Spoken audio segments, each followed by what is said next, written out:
Selamat datang di channel saya Serangga Gatal. Jangan lupa di subrek, like and share. Mimin doakan semoga kita sehat semua. Oke, kita mulai.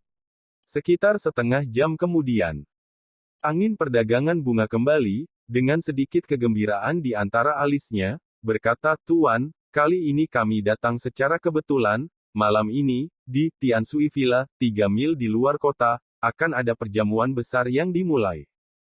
Perjamuan itu diselenggarakan oleh Qin Dongsu, tetua kedua Gunung Wolong di Dakin, dan mengundang orang-orang terkenal dari 3 kekuatan utama kuil Sanglin, Suanyue Guan, dan Sekte Pedang Donghua. Selain itu, ada tokoh kuat dari 6 rumah pedang utama di Dakin, dan ada orang tua yang terkenal dengan budidaya mereka. Saat dia berbicara, dia membalik telapak tangannya dan menemukan undangan berlapis emas ekstra, dengan bangga mengatakan, "Dan saya mendapat undangan untuk perjamuan malam ini." Suyi mengangkat alisnya dan berkata, "Apakah kamu akan makan malam?" "Ini bukan aku, tapi kita pergi bersama." Hua Tradefeng berkata, "Dikatakan bahwa pada perjamuan ini, Qin Dongsu akan mengumumkan beberapa rahasia yang berkaitan dengan reruntuhan Kungxian Jianlou, dan juga mengumumkan sebuah peristiwa besar." Setelah jeda, dia berkata sambil tersenyum, "Tentu saja, yang lebih penting, kita juga dapat mengambil kesempatan ini untuk melihat siapa pesaing kali ini. Juga nyaman dan ditargetkan untuk memanen rampasan." Suyi memikirkannya dan berkata, "Baiklah."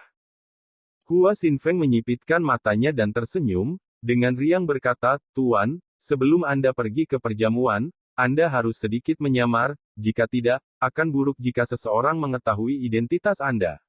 Bagaimanapun, apakah itu kuil Sanglin atau kuil Suanyu, mereka semua membencimu sampai ke tulang." Suyi sedikit mengernyit, lalu mengangguk dan berkata, "Tidak apa-apa." Ketika dia berbicara, tulang-tulangnya tiba-tiba menghasilkan ledakan poni padat seperti kacang goreng. Terlihat dengan mata telanjang, sosoknya yang ramping tiba-tiba menjadi jauh lebih tinggi, dan wajahnya yang tampan menjadi polos.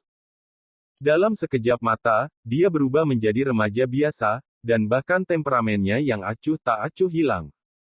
Mata roh angin perdagangan bunga menyala, dan dia berseru, "Teknik penyamaran ini benar-benar menakjubkan.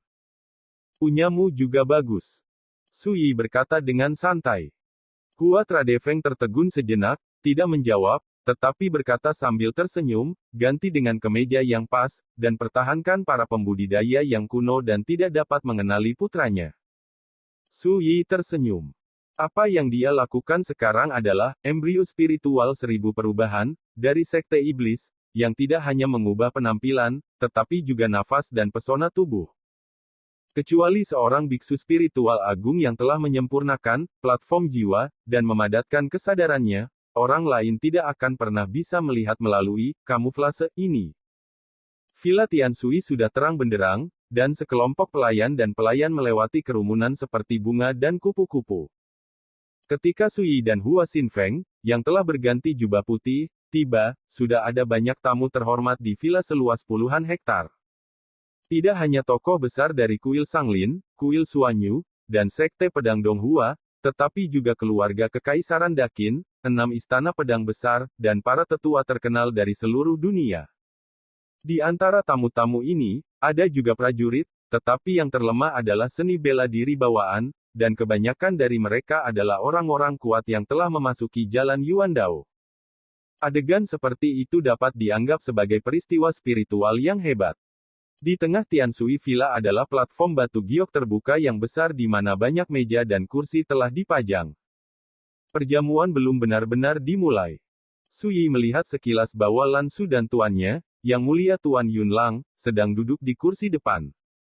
Di antara mereka, Lan Su hari ini mengenakan gaun hijau air panjang, dengan sanggul tinggi, leher angsa yang ramping dan seputih salju, dan wajah sehalus dan secantik pisau dan kapak, yang bersinar lembut di matahari terbenam yang berkilau. Dia sangat tinggi, duduk di sana dengan santai, dengan temperamen dingin, cantik dan bergerak, menarik perhatian penonton. Tuan Yunlang mengenakan mahkota zamrud di kepalanya dan jubah dengan jubah Konfusianisme. Sebagai penatua tertinggi dari Sekte Pedang Dakin Donghua, identitasnya juga dianggap sangat penting di lapangan. Itu benar, mereka berasal dari Sekte Pedang Donghua, jadi tidak mengherankan untuk muncul di sini. Sui diam-diam berkata. Ada banyak orang besar yang berpartisipasi dalam perjamuan hari ini, masing-masing dengan gaya yang berbeda. Seperti Sui segera melihat bahwa Sang Loyu dan Lin Yubei, yang telah saling berhadapan di Kabupaten Dongfu hari ini, juga hadir. Salah satu dari keduanya adalah pemimpin generasi muda Sekte Pedang Donghua, dan yang lainnya adalah kepala istana dari Rumah Pedang Teratai Merah, dan mereka juga merupakan karakter terkenal di lapangan. Adapun yang lain, Sui tidak mengenal mereka. Tuan, ini tempat duduk kami. Hua Tradefeng membawa Sui ke sudut terpencil Yutai, di mana beberapa karakter yang lebih rendah duduk. Misalnya, beberapa orang terkenal dari seluruh Dakin, Del, dibandingkan dengan peran tiga kekuatan kultivasi utama, mereka jauh lebih buruk. Ini yang paling nyaman dan tidak mengganggu di sini. Angin perdagangan bunga berkata sambil tersenyum. Suying bersenandung, memegang kendi dan minum sendiri. Tuan muda, lihat, itu adalah Cheng Zhen, tetua agung dari gedung koleksi sutra kuil Sanglin, monster tua yang telah berlatih selama 300 tahun. Angin perdagangan bunga tiba-tiba mentransmisikan suara, dan melihat ke kejauhan. 3 biksu duduk di barisan depan kursi di platform batu giok. Dia dipimpin oleh seorang biarawan tua dengan alis putih ramping dan janggut yang mengalir. Sosoknya setipis kayu bakar dan wajahnya berkerut. Dia duduk di sana, diam seperti batu. Cheng Zhen. Biksu besar Yuanfu. Salah satu dari 3 tokoh patriarki di kuil Sanglin, yang mempraktikkan Kurong Chan dan tubuh emas hukum Hua, adalah seorang suci Buddha yang dapat memengaruhi dunia latihan Dakin dengan setiap gerakannya. Pemurni. Sui hanya meliriknya dan kemudian menarik kembali tatapannya. Sebaliknya, Dewa Tanah Muda seperti Sang Luoyu dan Lin Yubei memiliki potensi yang lebih besar dan akan memiliki jalan yang lebih panjang di masa depan. Tentu saja, premisnya bukan untuk mati sebelum waktunya. Transmisi suara angin perdagangan bunga mengingatkan, Tuan Muda, Anda sebaiknya memperhatikan orang tua ini, kepala tetua Aula Arahat Kuil Sanglin, yang meninggal di tangan Anda di kota Yujing, adalah murid tertutupnya. Sui terkejut, dan berkata dengan penuh minat, kalau begitu katakan padaku, siapa lagi yang mungkin menjadi musuhku dalam game ini? Angin perdagangan bunga datang dari Paviliun Sifang, dan kecerdasan serta informasi yang mereka miliki secara alami jauh dari biasa dan sebanding. Dan inilah salah satu alasan mengapa Sui bersedia berpartisipasi dalam aksi bersama si Fangge ini. Melihat Hua Xinfeng mengerucutkan bibirnya dan tersenyum ringan, dia berkata, ngomong-ngomong, tidak banyak karakter yang menganggap putranya sebagai musuh dalam game ini. Berbicara, dia melirik ke sisi lain tanpa jejak, dan berkata dengan suara, Tuan, lihat, itu adalah tetua Suanyue Guan, Gu Qingdu, apa yang kita lihat sebelum memasuki kota hari ini. Kapal Hua Yuelu, yang tiba adalah dikendalikan oleh orang ini. Apa yang dikatakan bunga? Dia adalah pria parubaya yang tinggi dan agung dengan kulit perunggu. Ketika dia membuka dan menutup matanya, kilat menyambar seperti pedang, yang sangat menakutkan. Gu Qingdu. Kesempurnaan besar alam bigu, kakak senior Yu Tianhong, dia berlatih dao pedang ketika dia masih muda. Sudah 130 tahun sejak itu. Dia memiliki reputasi, Liao Yuan Daojun, di Dakin. Mengatakan bahwa di bawah pisaunya, dia memiliki potensi untuk membakar api padang rumput dan membakar langit. Sui mengangguk dan berkata, ada lagi. Flower Tradewin segera memperkenalkan orang lain melalui transmisi suara. Orang ini juga duduk di barisan depan, dengan janggut hitam dan jubah hitam, lembut dan anggun, berbicara dan tertawa dengan semua orang di sebelahnya, dan sikapnya anggun. Jelajahi langit. Para penatua duduk pada pijakan yang sama. Ketika dia mendengar bahwa ini adalah seorang kultivator klan Yu, Sui secara alami tahu bahwa ini adalah musuh potensial lainnya. Berbicara. Angin perdagangan bunga tiba-tiba menghela nafas, dan melihat ke kejauhan. Saya melihat seorang pria parubaya dengan tulang tebal, jubah kain kasar dan rambut coret-coret berjalan ke platform batu giok. Dia memiringkan 2 pedang di belakang punggungnya, berjalan dengan naga dan harimau. Tuan Sekte Pedang Besar Zhou Qianlong, Ni Xingkong. Pria besar seperti dia benar-benar datang sendiri. Terjadi keributan di lapangan. Rekan Taoisni, silakan datang dan bicara. Di kursi depan, Sang Lin si Cheng Zhen yang kurus diam-diam membuka matanya dan memberikan undangan kepada Ni Singkong. Ni Singkong segera melangkah dan duduk di tanah. Tuan muda, musuh besar lainnya akan datang.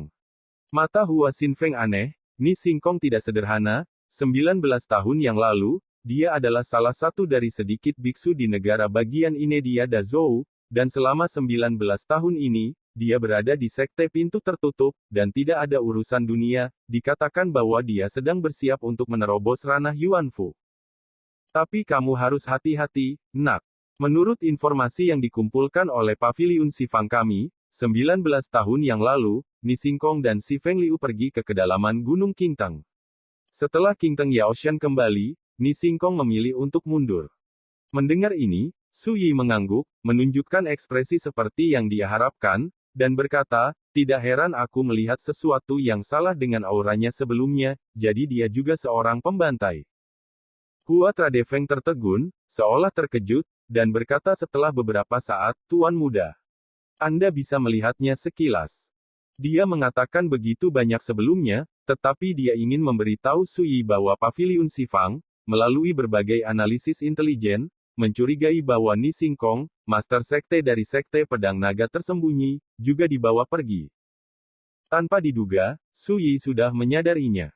Su Yi berkata dengan santai, kekuatan kultivasi yang sebenarnya semuanya memiliki rahasia dan harta untuk mengidentifikasi para penjara. Hanya dengan cara ini mereka dapat menghindari menyelinap ke sekte oleh musuh tanpa sadar. Dalam hal itu, tidak sulit untuk membedakannya. Sekilas aura penghuni liar. Meskipun dia mengatakan itu, Su Yi masih terkejut ketika dia berpikir bahwa penguasa tempat suci budidaya pertama di Dazu telah diambil. Menurut pernyataan Hua Tradefeng, Ni Singkong sangat mungkin ditempati oleh seorang biksu dari dunia lain selama operasi ke Qingteng Yaoshan 19 tahun yang lalu. Bagaimanapun, Si Feng Liu sendiri adalah seorang pembantai.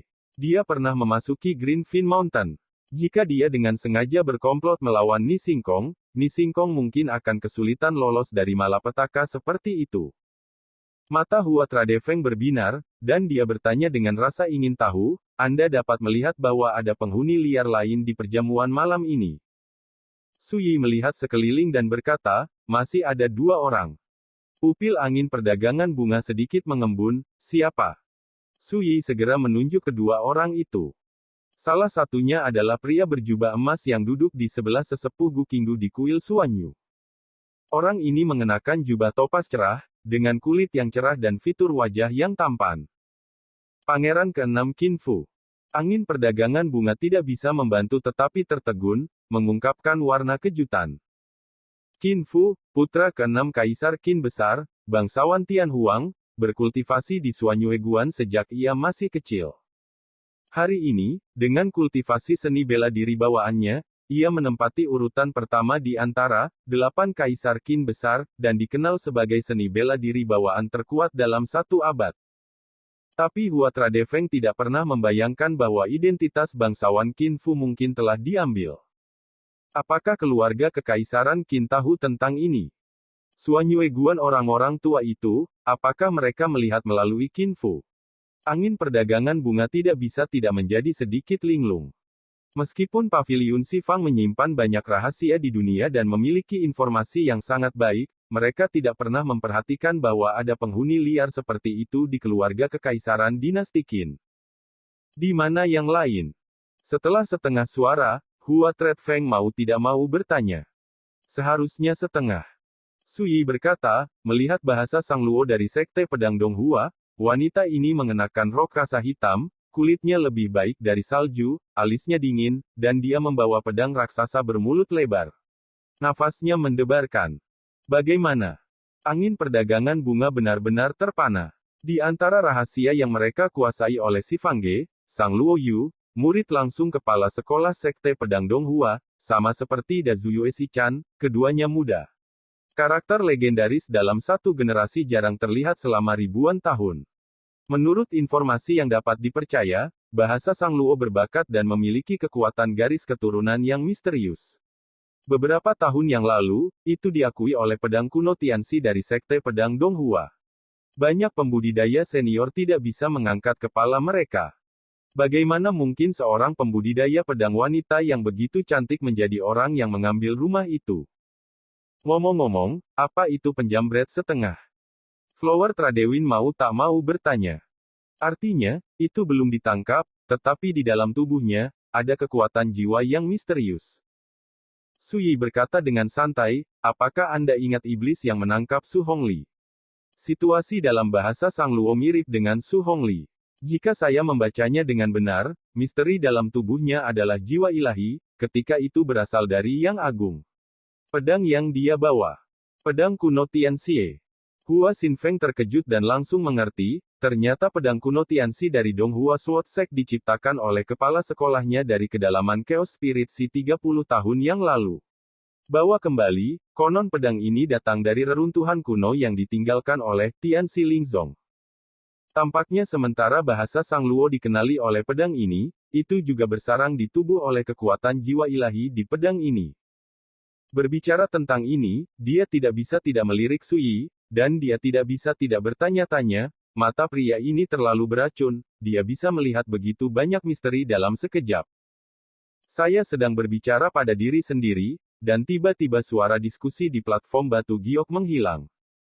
Di kejauhan, seorang lelaki tua berjubah ungu dengan wajah kekanak-kanakan dan lengan panjang melangkah ke platform batu giok.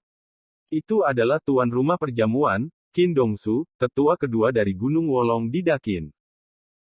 Setelah berbicara, sekelompok pelayan muda membawa berbagai makanan lezat dan meletakkannya di atas meja di depan para tamu. 3 putaran minuman, lalu berkata sambil tersenyum, Qin tahu bahwa semua orang di sini ada di sini untuk kesempatan, Kueng Xianjianlou, dan Qin telah mengatur perjamuan ini kali ini. Dan justru untuk membahas masalah ini dengan semua orang. Anda. Semua orang menghentikan cangkir dan sumpit mereka dan menatap Qin Dongsu. Suasana juga menjadi sepi. Melihat ini, Qin Dongsu tidak lagi menutupinya, dan berkata terus terang, jangan sembunyikan semua orang, Qin memiliki peta rahasia kuno di tangannya, yang diduga terkait dengan reruntuhan yang ditinggalkan oleh Kung Xianjianlou. Peta rahasia ini menjelajah peluang, dan dapat menghindari banyak pembunuhan. Begitu kata-kata ini keluar, penonton bergetar, dan banyak tokoh besar tergerak. Tidak ada yang menyangka bahwa Qin Dongsu bisa mendapatkan peta rahasia seperti itu. Mata Hua Xinfeng berbinar, dan dia mengirim transmisi suara ke Suyi, mengatakan, kali ini benar sekali, jika kita bisa melihat peta rahasia itu pasti akan mempengaruhi tindakan kita selanjutnya. Itu bisa berbuat lebih banyak dengan lebih sedikit. Suyi berkata dengan acuh tak acuh, jika Anda memiliki peta rahasia seperti itu, apakah itu akan dirilis ke publik? Hua Tradefeng tercengang, dan dengan serius berkata, jika Anda mengatakan itu, lelaki tua Qin Dongsu punya rencana lain. Maksudmu apa yang kamu katakan? Penatua Suanyue Guan Guking bertanya. Tidak ada kata-kata palsu.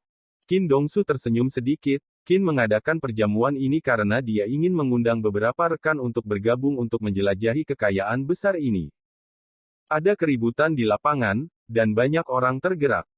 Kalau begitu berani bertanya pada saudara Qin, apa syarat untuk bergabung denganmu Gunung Wolong? Guking bertanya lagi. Ini bukan niat Qin untuk membicarakan kondisi. Ekspresi Qin Dongsu menjadi serius. Namun, jika Anda ingin bertindak dengan Qin, Anda harus menjamin satu hal. Apa? Semua orang menunjukkan kepedulian. Qin Dongsu melirik semua orang di sekitarnya, dan dengan lembut mengeluarkan 3 kata dari bibirnya, bunuh Suyi. Penonton terdiam. Suyi.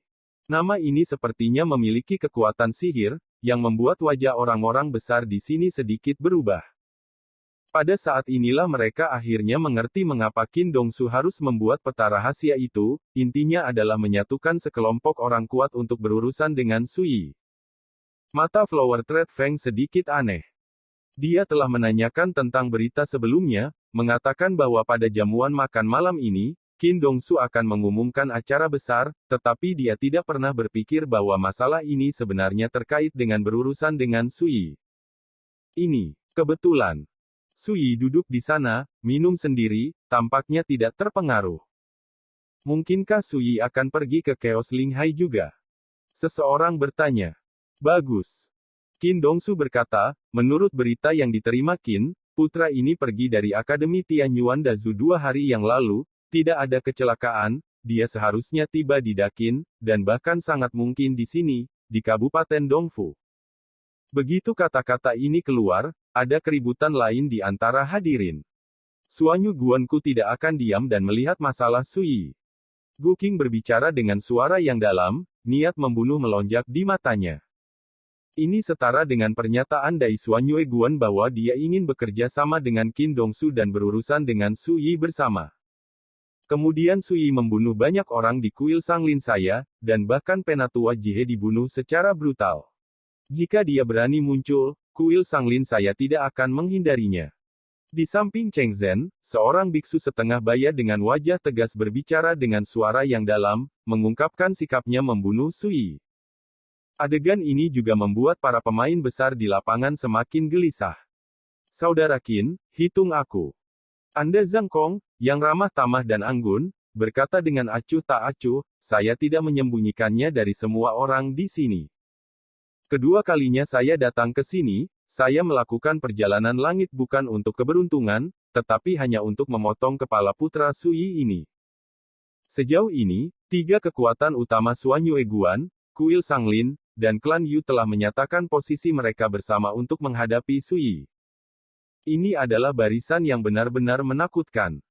Senyum di wajah Qin Dongsu semakin kuat dan dia berkata, ngomong-ngomong, Qin lupa mengatakan satu hal, Ni Singkong, Master Sekte dari Sekte Pedang Zhou Qianlong Besar, Ni Daoyou, juga akan menunggu denganku kali ini. Bergabunglah denganku. Bersama. Apakah pembantai ini mencoba membalaskan dendam Feng Liu? Angin perdagangan bunga mengangkat alisnya. Dia mencari kematian. Sui minum segelas anggur. Di waktu berikutnya, akan ada praktisi Dakin yang bersedia bergabung dengan Qin Dongsu. Lin Yubei, kepala Istana Pedang Teratai Merah, dan beberapa nama yang belum pernah didengar Sui. Siapa lagi yang mau bergabung? Ketika Qin Dongsu berbicara, dia melihat ke arah Sekte Pedang Donghua. 2 dari 3 kekuatan kultivasi utama di Dakin telah menyatakan pendapat mereka, dan Sekte Pedang Donghua adalah satu-satunya yang tersisa. Tuan Yunlang tidak berbicara, tetapi Lansu berkata langsung, kami tidak tertarik untuk bergabung. Begitu kata-kata ini keluar, para penonton tercengang. Qin Dongsu mengerutkan kening. Gu Qingdu, Cheng Zhen, Yu Changkong dan yang lainnya di kejauhan semua menoleh. Pada saat ini, adegan yang lebih mengejutkan terjadi. Saya melihat Sang Luo Yu sedikit mengernyit, dan berkata dengan suara dingin, Paman Lansu, saya mendengar bahwa Sui menyelamatkan hidup Anda di Dazhou, apakah karena alasan inilah Anda baru saja menolak? Suasana di lapangan tiba-tiba menjadi aneh. Lansu adalah murid langsung dari Master Yunlang, sedangkan Sang Luo Yu adalah murid langsung dari Kepala Sekolah Sekte Pedang Donghua. Oleh karena itu, dalam bahasa Sang Luo, Lansu disebut Sishu. Pernyataan Sang Luo kasar, dan jelas berarti sesuatu. Terutama ketika saya mengetahui bahwa Sui telah menyelamatkan Lansu, begitu banyak orang di antara hadirin memandang Lansu dengan dingin. Lansu sangat menyadari perubahan suasana perjamuan, tetapi dia tidak peduli, dan berkata dengan acuh tak acuh, bahasa Sang Luo, kamu terlalu banyak berpikir. Sang Luo menggelengkan kepalanya dan berkata, bahkan jika saya terlalu banyak berpikir, sikap Anda sendiri, Paman Master, tidak dapat mewakili sikap seluruh Sekte Pedang Donghua. Berbicara, dia memandang Qin Dongsu dan berkata, Senior, jika Anda ingin menunjukkan kepada saya peta rahasia itu, saya bisa berjanji untuk berurusan dengan Sui bersama. Qin Dong tersenyum dan berkata, tentu saja itu mungkin. Ekspresi marah muncul di antara alis Lansu, Sang Luo Yu, kamu dulu menargetkanku di mana-mana, dan aku tidak repot-repot mengganggumu, tapi sekarang, ketika kamu masih sangat tidak masuk akal, kamu tidak takut untuk memprovokasi dirimu sendiri. Pembunuhan. Sang Luo Yu berkata dengan ekspresi dingin, Paman, mungkinkah di matamu, kita yang ingin berurusan dengan Sui bersama dengan senior Qin semuanya membodohi dirimu sendiri? Itu bahkan membunuhmu, kan? Berpikir begitu. Apakah pidatomu konyol? Melihat ketegangan di antara kedua wanita itu, Tuan Yunlang tidak bisa menahan diri untuk tidak mengerutkan kening dan memarahi, cukup, kalian berdua tidak perlu berdebat lagi. Dia memandang Qin Dongsu dan berkata, baik saya maupun Lan Su tidak akan mencampuradukan masalah ini juga sikap Fu Yunlang saya. Setelah itu, dia bangkit dan hendak pergi bersama Lan Su. Adapun bahasa Sang Luo, dia mengabaikannya. Wajah Sang Loyu sedikit berubah, dan dia tidak bisa menahan diri untuk mengatakan, Tuan Paman, jika Anda melakukan ini, bukankah itu berarti Anda akan menjadi musuh orang yang sama di sini? Ini tidak sopan. Sekian dulu update-annya, tunggu lanjutannya di channel saya Serangga Gatal, di subscribe ya guys.